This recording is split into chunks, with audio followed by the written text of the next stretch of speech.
E aqui no Jornal Brasil Atual nós fazemos contato agora com o cientista político Paulo Nicoli Ramires, que é professor da Fundação Escola de Sociologia e Política de São Paulo. Professor, muito bom dia, bem-vindo ao Jornal Brasil Atual mais uma vez. Bom dia e eu agradeço muito o convite. Vamos falar com o professor Paulo Ramires sobre a sabatina de ontem do presidente Jair Bolsonaro, a primeira de uma série que vai acontecer durante essa semana. E a gente vai fazer uma avaliação política do que foi dito pelo presidente e a sua avaliação também, professor, sobre o desempenho dele. A primeira provocação que eu faço é: o senhor acha que o presidente Jair Bolsonaro ele conseguiu romper a sua bolha e conseguiu falar com mais do que os seus 25% de defensores nessa campanha eleitoral para 2022? Como é que o senhor avaliou o que foi dito por Bolsonaro na noite de ontem? Bom, ontem nós vimos Bolsonaro sendo entrevistado pelo William Bonner no Jornal Nacional, e o que ele demonstrou, no final das contas, foi um discurso que serviu primeiro para agradar os seus eleitores, né, porém com uma série de mentiras. Entre elas, né, cuidados com a população em relação à pandemia, até mesmo casos de corrupção que ele negou, ou mesmo negou também que tenha xingado ministros do STF, do Supremo Tribunal Eleitoral também. Então, além disso, o Bolsonaro afirmou que respeitará o resultado das eleições desde que o resultado seja aquilo que ele considere justo, né? Ou seja, ele dizia que seria desde que as eleições sejam limpas. Mas o que é uma eleição limpa para ele? Então ele apresentou uma dupla face, né? De um lado, ele apresentou um país que de fato não existiu nesses últimos 4 anos, até mesmo chegou a comentar um certo comprometimento com a Amazônia, sendo que sabemos que a realidade mostra o oposto: desmatamento, genocídio de indígenas, poluição dos rios, né, que alimentam esses indígenas. Além disso, toda a catástrofe envolvendo a pandemia. Ele mesmo reforçou, né, a questão do tratamento precoce e a liberdade dos médicos, sendo que médico não deveria ter liberdade nenhuma nesse instante, já depois de provada por órgãos científicos de que a cloroquina, entre outros remédios que ele havia proposto, não serviam para nada. Enfim, ele mostrou um fantástico mundo do Jair, né, literalmente, né? E esse mundo é um mundo que não existe, e que esse discurso mentiroso tinha um grande objetivo, que era atrair um eleitorado mais de centro, um eleitorado que, de alguma forma, poderia mudar a sua opinião sobre o Bolsonaro. No entanto, a realidade é contrastante em relação ao discurso de Bolsonaro ontem, né, suas falas durante a entrevista. E cabe à população, portanto, né, saber medir o que há de verdade e o que há de mentira nas falas de Bolsonaro. E a boa parte do que ele disse era pura mentira, né? Então ele negou que tivesse xingado ministros do STF, e as redes sociais imediatamente começaram a publicar as contraversões, aliás, as verdades contra o Bolsonaro. Então, ontem a entrevista mostrou a dupla face de Bolsonaro, né? Para os seus eleitores, nas suas lives principalmente, ele se apresenta, né, de uma forma mais agressiva, para atrair aqueles seus 25% do eleitorado, que de fato é a favor da ditadura, que vê em Bolsonaro, né, uma ruptura institucional, né, e um angariamento de autoritarismo. E, por outro lado, o Bolsonaro ontem, naquela entrevista, já que tinha uma abrangência maior, estourando a sua bolha, ele tentou mostrar que seria uma figura mais moderada. Mas, para isso, ele mentiu. Mentiu mostrando um Brasil que não ocorreu, né, um país que hoje passa fome, desemprego, há um grande nível de inflação também, mortandade, né, de indígenas, violências contra negros, mulheres e o público LGBTQIA+, tudo isso muito influenciado por atitudes impensadas do presidente, que acaba estimulando um comportamento agressivo da sociedade e desrespeito perante as leis. Então aí vemos a dupla face bolsonarista, né? Ou seja, para tentar atrair uma parte do eleitorado, ele mentiu bastante. E o que chama mais atenção é em relação ao resultado das eleições. Bolsonaro, pressionado por William Bonner, ele acabou dizendo que respeitaria, sim, o resultado das eleições, desde que elas sejam limpas, né? Mas o que a gente tem que parar para pensar e criticar o atual presidente é o que é uma eleição limpa segundo o seu julgamento, né? O 7 de setembro agora será uma data decisiva, uma vez que poderemos verificar se Bolsonaro terá estofo para atrair multidões que sejam contra, não o seu governo, né, mas contra o regime democrático, e que acabam apoiando contra supostamente o resultado das eleições, né? É o que a gente precisa ver como será o 7 de setembro. Se Bolsonaro não conseguir, de fato, multidões nas ruas, já é o presságio, né, de um fracasso absoluto, mesmo porque Bolsonaro pode ainda perder o apoio, né, de muitos membros das Forças Armadas, apesar de que as próprias Forças Armadas são os maiores privilegiados com seu governo, né, com super salários, gastos astronômicos, superfaturados em produtos absolutamente inúteis, né, às Forças Armadas. Então, o dia 7 de setembro será uma data decisiva. E vale lembrar que a campanha televisiva e radiofônica ainda não começou.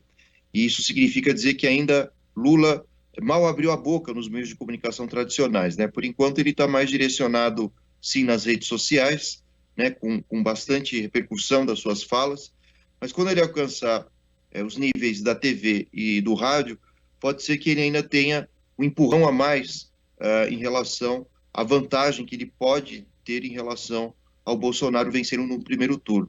E uma vitória do primeiro turno de Lula representaria o triunfo da democracia e a falência absoluta também do pensamento bolsonarista.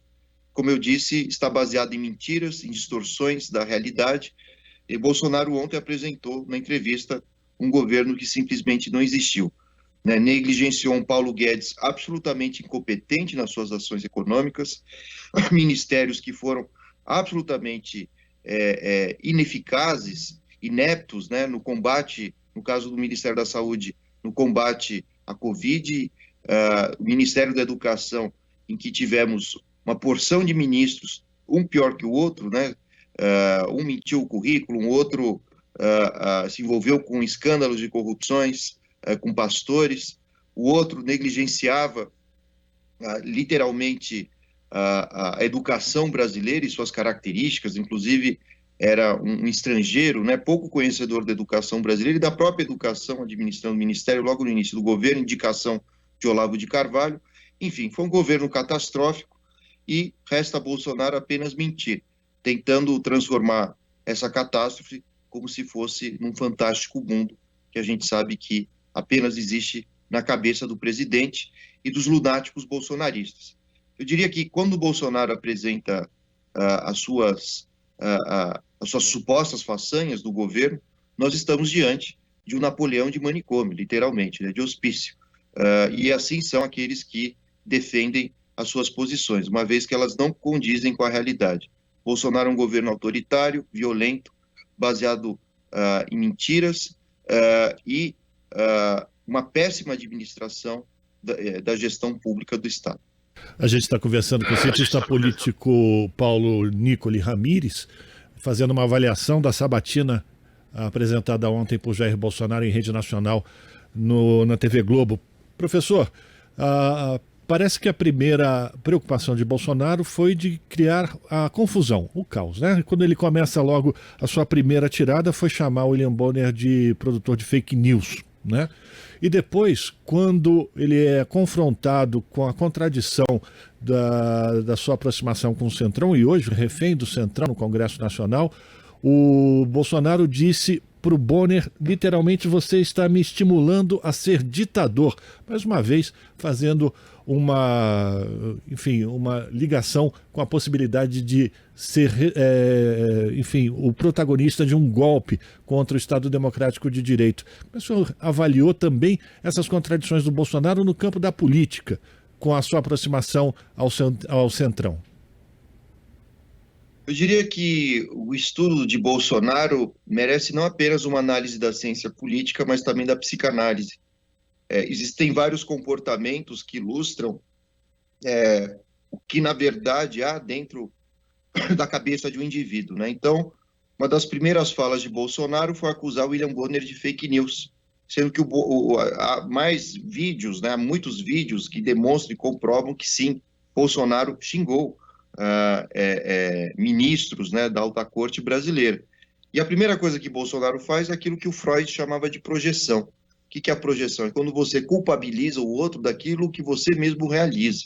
Então, quando ele projeta, ou seja, joga, né, na boca do William Bonner que ele estava mentindo, né, com uma fake news, automaticamente isso representava o que Bolsonaro estava fazendo naquele momento. E um outro momento também que isso ocorreu foi exatamente na relação com o Centrão, né? Aí a gente já pode levar para um outro caminho, também psicanalítico, que são os atos falhos. William Bonner, em nenhum momento, sejamos justos, estimulou Bolsonaro a ser um ditador. Mas quando perguntado pelo próprio jornalista por que esta aliança com o Centrão, uma vez que Bolsonaro foi eleito, né, com uma série de críticas ao Centrão, o Bolsonaro acabou dizendo que William Bonner o estimulava a ser um ditador. Então isso mostra o que passa no inconsciente de Bolsonaro, querendo ou não, ou seja, um desejo de autoritarismo, de centralizar o poder, porque é importante a gente pensar no que pode sim estar no horizonte das próximas eleições, é que Bolsonaro sim, ele vai perder essa hegemonia no Congresso. Hoje a gente tem uma esquerda muito mais articulada no nível legislativo para essa campanha, foram feitas alianças bem solidificadas entre PSB, PT, PCdoB, PSOL, o Partido Verde, entre o Rede também, entre outros partidos. Isso tende a criar uma maior margem, né, de candidaturas vitoriosas no parlamento. E ainda assim que Bolsonaro seja eleito, né, na suposta possibilidade, né, dele ser eleito, ele vai ter muito mais dificuldade para governar do que nesse mandato, uma vez que o mandato atual é repleto, né, de congressistas latifundiários, pastores, policiais e um pequeno número, né, de professores, sindicalistas e aqueles indivíduos que representam de fato os movimentos progressistas e sociais. Então, Bolsonaro, como a gente pôde observar nesse governo, ele pouco criticou o Congresso, né? E quando criticou era durante ainda o mandato, né, de Rodrigo Maia, quando era presidente do Senado, aliás, do Congresso, perdão. Então, à medida que Arthur Lira foi eleito presidente do Congresso, as críticas ao próprio Congresso, à Câmara, né, para ser mais exato, foram se reduzindo, uma vez que ele tinha um domínio do Legislativo, e as críticas passaram a ser mais severas contra o STF, uma vez que ele não tem maioria naquela casa. Então vejam que o Bolsonaro dança conforme a música, e há esse desejo, sim, de centralização política, né? Soou muito estranho ele ter dito que o William Bonner o estimulava a ser ditador. Ninguém estimula ninguém a nada, no final das contas, ainda mais porque isso não foi sequer dito pelo William Bonner. Mas há uma dupla tendência de Bolsonaro.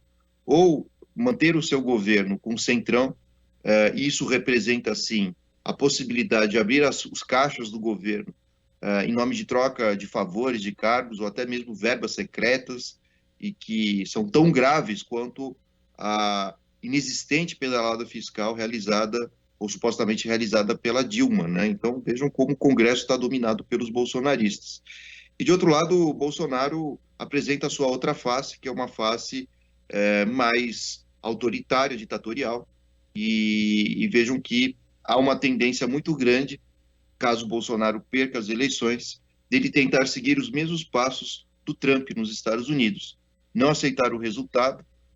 Segundo, tentar promover, através de uma população armada, uma revolta que poderá culminar, sim, em ameaças e, quem sabe, invasão ao Congresso Nacional, ao STF, ou qualquer outra instituição brasileira, com o objetivo, sim, de tomar o poder à força. A gente está conversando com o cientista político Paulo Nicoli Ramires, que é professor da Fundação Escola de Sociologia e Política de São Paulo. Para a gente terminar, professor, fazer um resumão da sua avaliação. O Jair Bolsonaro, no seu desempenho ontem, não conseguiu agregar novos votos, novos apoios da sociedade brasileira. Ele falou para os seus convertidos e para aqueles que defendem, enfim, essas pautas que são antidemocráticas. Essa é a avaliação que a gente pode ter dessa conversa de ontem? Eu diria que Bolsonaro buscou expandir os horizontes, porém com muitas mentiras, né? Tentou alcançar um eleitorado mais moderado, supostamente com falas nas quais ele havia protegido a nação em relação ao Covid, ao desemprego, ao meio ambiente, mas os eleitores pouco informados certamente serão ludibriados por essa atitude e por essas falas do presidente. No entanto, os eleitores mais críticos, né, terão plena consciência de que este mundo, este governo, né, que foi mostrado pelo Bolsonaro, ele não condiz com a própria realidade e, no final das contas, o bolsonarismo ele está baseado, sim, na mentira, no autoritarismo, na negligência do governo perante as suas funções básicas, sejam na saúde, na educação, no meio ambiente. Então, o Bolsonaro ele tentou, né, extrapolar a sua bolha e certamente pelos seus aliados e eleitores, essas mentiras elas foram vistas como uma grande estratégia para se manter no poder e vencer as eleições. Agora, para os desavisados, digamos assim, aqueles que têm pouco conhecimento sobre as falas de Bolsonaro, a fala dele soou mais amena, né, a ponto de atrair um certo número de eleitores. No entanto, a fome, a miséria, a crise econômica, né, a inflação, enfim, tudo isso aos olhos, né, daqueles que se mantêm mais críticos e aqueles que de fato sabem qual é a realidade do país, ontem a entrevista de Bolsonaro pode sim ter tirado mais votos do que ter atraído, uma vez que foram sucessivas mentiras ditas pelo presidente. Numa avaliação feita por institutos de checagem, parece que a cada 3 minutos da entrevista de ontem ele fez uma mentira. A cada 3 minutos, em média, uma mentira de Jair Bolsonaro. Quero agradecer a participação do cientista político, professor da Fundação Escola de Sociologia e Política de São Paulo, professor Paulo Nicoli Ramires. Professor, mais uma vez, muito obrigado pelo seu tempo, pela sua participação. Sua análise aqui no Jornal Brasil Atual é sempre muito esclarecedor para todos nós. Um forte abraço. Forte abraço, obrigado pelo convite e boa semana a todos. Conversamos com o professor Paulo Nicoli Ramires aqui no Jornal Brasil Atual e agora a gente faz um rápido intervalo e voltamos na sequência. Estamos apresentando Jornal Brasil Atual. As notícias que os outros não dão.